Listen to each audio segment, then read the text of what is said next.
अरे ये कहते हैं कि सरकार नहीं सुन रही है, तो हम तो सरकार को सुनाने जा रहे हैं, सरकार को देखने जा रहे हैं कि सरकार है कहाँ। जैसा कि आप बता रहे हैं कि कल दिल्ली के लिए जाएंगे हम, आप पहले जिलाधिकारी कार्यालय पर भी बैठे, आप ग्रेटर नोएडा प्राधिकरण पर बैठे, यमुना पर भी बैठे, लेकिन सवाल यही है कि समाधान क्या हुआ उसका। नमस्कार, मैं हूं बॉय भाटी और आप देख रहे हैं बीबी न्यूज़ 17। तो मैं इस समय मौजूद हूं यमुना प्राधिकरण पर और यमुना प्राधिकरण पर किसानों का हल्ला बोल है, महापड़ाव चल रहा है। तो ताऊ, क्या नाम है आपका? मेरा नाम है शक्ति सिंह रूप सतपाल नागर जी, किसानों ने डेरा जमाया हुआ है यमुना प्राधिकरण पर, आपकी क्या क्या मांगे हैं? हमने जो पहला पड़ाव डाला था वो ग्रेटर नोएडा अथॉरिटी के ऊपर डाला था। फिर 4 दिन हम वहाँ रहे, 4 दिन हम यहाँ हैं। और कल जो हमारा प्लान है, जो कल हम कूच करेंगे, हम कल दिल्ली के लिए कूच करेंगे और सभ्यता के दायरे में रहेंगे। हम लोग किसान मजदूर बड़ी सभ्यता के दायरे अपनी आवाज़ को दिल्ली तक पहुंचाना चाहते हैं। मैं आपसे ये जानना चाहता हूँ कि किसान पहले जिलाधिकारी के कार्यालय पर भी बैठे हैं, ग्रेटर नोएडा प्राधिकरण पर बैठे हैं, अब आज यमुना पर बैठे हैं, लेकिन आप अभी तक आपका क्या क्या समाधान हुआ है? हमारे कुछ जो बहुत बड़े राष्ट्रीय संगठन के जो बड़े बड़े पदाधिकारी हैं, उनकी मीटिंग भी हुई है और उन्होंने बताया भी है कि इनकी जो मंशा है वो ठीक नहीं है। तो इससे हमें महसूस होता है कि अभी हमारी कोई भी मांग मनी नहीं है। जी, मैं आपसे जानना चाहता हूं कि धरना प्रदर्शन बहुत पहले बहुत हुए हैं, कई सालों से धरना प्रदर्शन चल रहे हैं, लेकिन जो आपकी मुख्य मांगे हैं 10%, 64%, या आपकी कुछ और मांगे भी है क्या इससे अन्य, इससे अलग? देखो, जो हमारी मांगें चल रही हैं, जो पहले से चली आ रही हैं, उसी का जो है आग्रह कर रहे हैं और उस मांग पे ये हमारे कोई भरोसा नहीं दे रहे हैं। कोई भरोसा नहीं, बाल टालते चले आ रहे हैं और जगह जगह धरना प्रदर्शन होते रहे, सालों से होते रहे, ये टालम टूल करते चले आ रहे हैं। आज भी देखो बहुत सारे अधिकारी आए, बड़े से बड़े, और आज भी जो गुमराह करके चले गए, है ना। आज भी कोई उन्होंने ठोस कदम उठाया नहीं है। अब कल का जो निर्णय हमारी पूरे संगठन का ये है कि हम दिल्ली जाएंगे और अपनी मांगें रखेंगे, अब रुकने वाले नहीं हैं।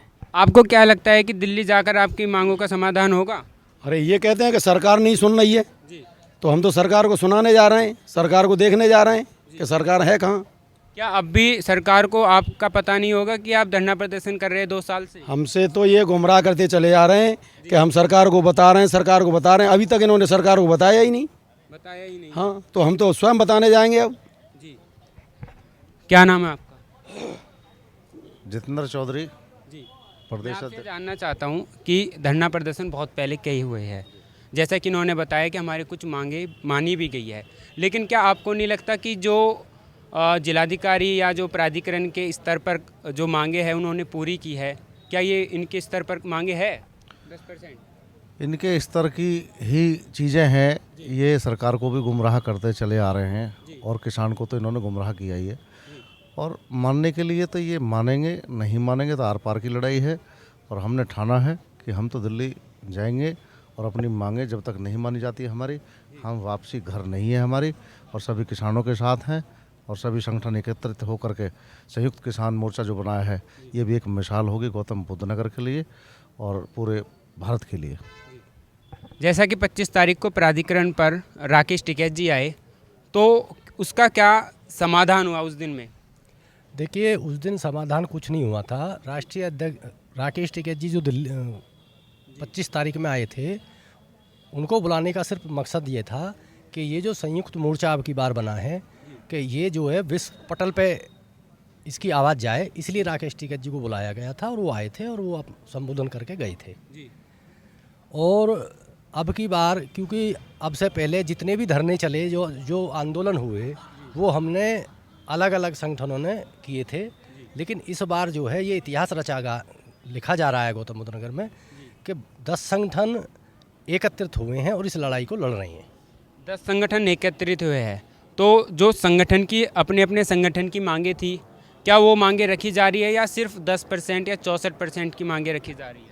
इसमें हमने 2 ही एजेंडे तय किए थे, बाकी एजेंडों को हमने पीछे कर दिया है, ना हम उन एजेंडों पे बात कर रहे हैं। हमारे 2 एजेंडे हैं, 10% प्लॉट और 64.7 में ब्याज किसान को दिया जाए और जो 2013 का नया कृषि कानून है उसको लागू किया जाए, उसके हिसाब से किसान को प्रति कर दिया जाए, उसके हिसाब से ही किसान को आवासीय प्लॉट दिए जाए।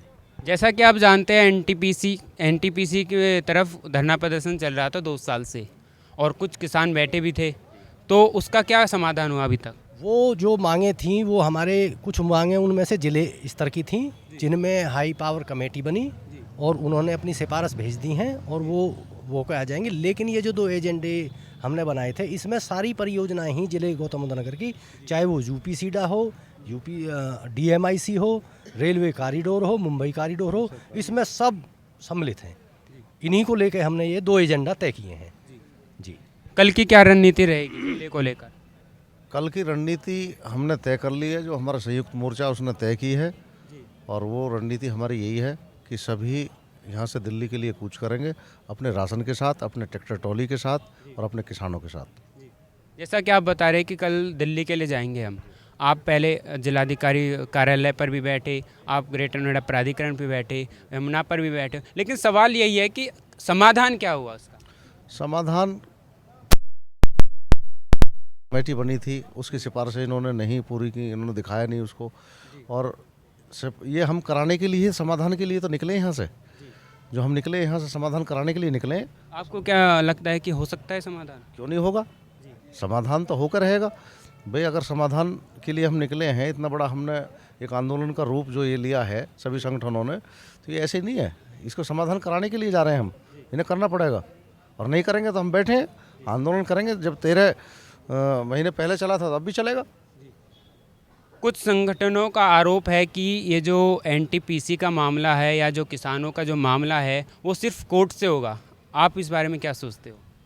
ऐसा है, कुछ चीज़ें हैं जो कोर्ट से हैं, कोर्ट में भी जा रहे हैं किसान, और कोर्ट से भी होगा। कुछ चीज़ें हैं कि जो इनके जिला स्तर की हैं वो इनको करनी चाहिए, उनको करा के हम रहेंगे और एनटीपीसी वालों को भी मिलेगा, इसका लाभ मिलेगा और उनको भी जीत दिलाएंगे। तो आप देख सकते हैं किसानों ने अपनी बात रखी। तो ऐसी देखते रहिए बीबी न्यूज़ 17। धन्यवाद।